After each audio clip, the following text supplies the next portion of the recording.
Germany has now added its voice to the transatlantic standoff. Speaking at the World Economic Forum in Davos, German opposition leader Friedrich Merz issued a pointed warning that NATO's future depends not just on military power, but on trust, equality, and respect among allies.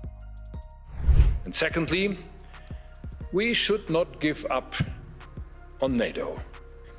Now we must repair the trust on which the alliance is built.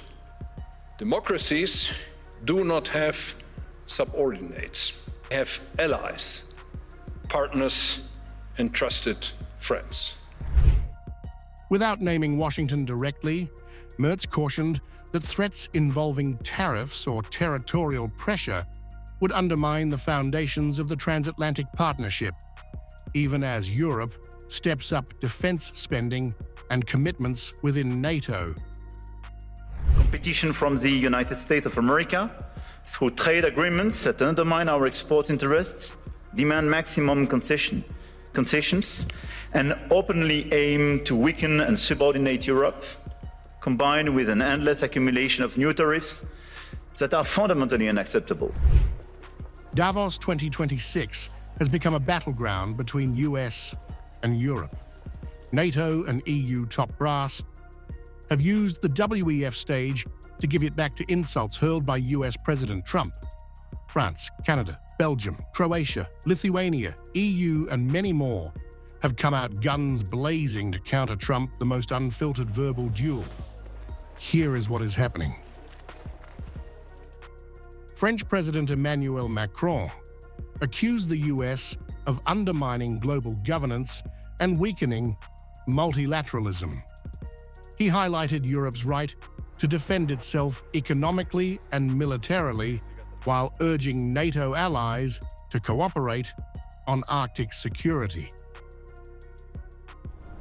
Canada's Prime Minister, Mark Carney, condemned Trump's tariff threats over Greenland. He stressed NATO's Article 5 and Canada's investments in Arctic defense capabilities, calling for focused diplomatic talks instead of coercion.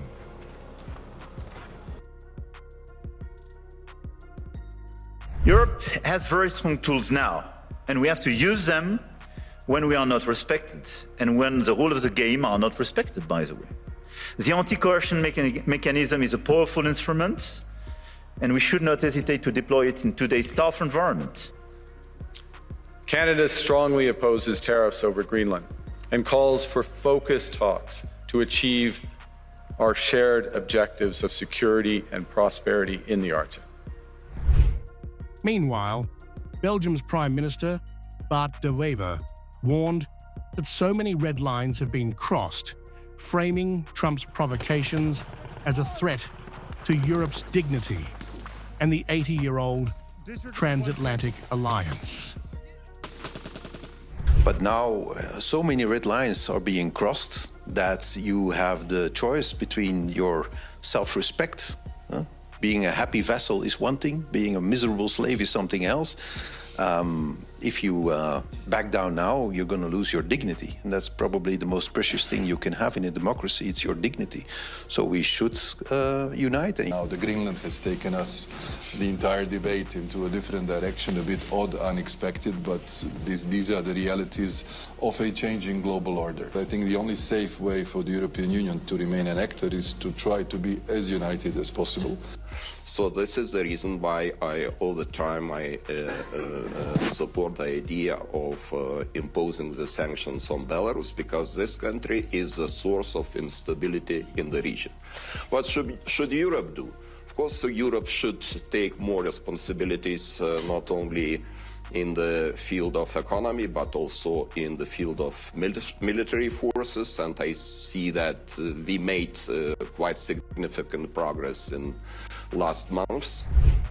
European Commission President Ursula von der Leyen called into question the trustworthiness of the US on agreed deals, warning that tariffs among long-standing allies are a strategic mistake. She urged Europe to seize this crisis as an opportunity to build a new independent Europe, emphasizing cooperation with Arctic NATO allies and defending trade agreements. And when friends shake hands, it must mean something. Ladies and gentlemen, we consider the people of the United States not just our allies, but our friends. And plunging us into a downward spiral would only aid the very adversaries we are both so committed to keeping out of the strategic landscape. With Europe united, NATO and the EU are ready to respond to Trump's tariff threats using economic and diplomatic tools, including the anti-coercion instrument and retaliatory tariffs. The Greenland standoff has become a defining moment for transatlantic relations, testing the limits of cooperation, sovereignty, and the Western alliance. In Davos, the message is clear. Europe will stand together, not bow down.